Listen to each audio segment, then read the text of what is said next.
It's Monday morning. Hi.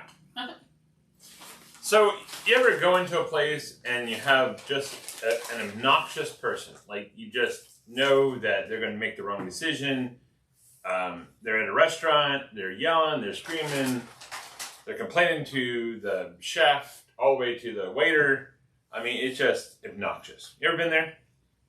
Let's talk about that. I've been the waitress. The Sermonator. Colleen Clarkston. Thank you.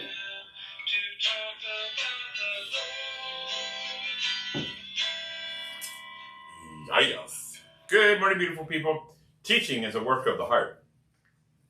It's knowing. Oh, I didn't know it was on both sides.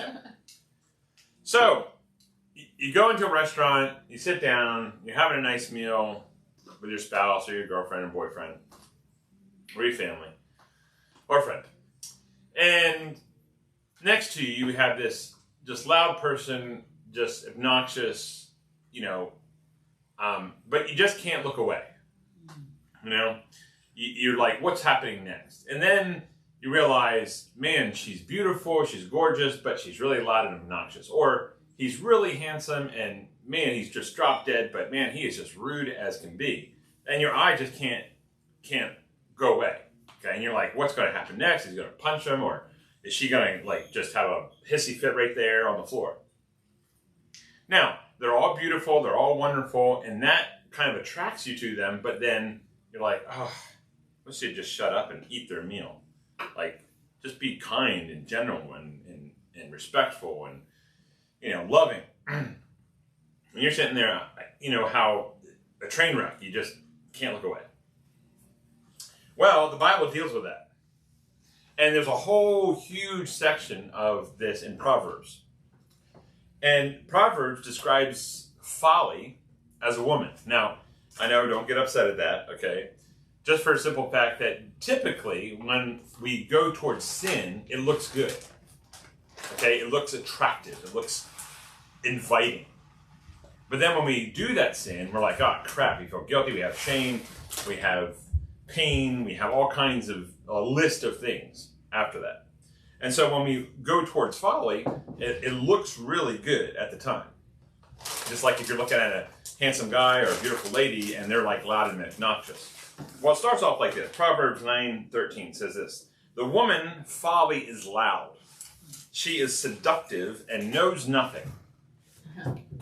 Like literally, if you're following foolish ways, if you're not following God and you're following your own desires and your own folly, your own foolish ways, you are seductive to people, but yet you're loud and obnoxious and knows nothing.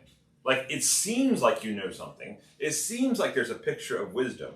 It seems that, that's really how the world should be.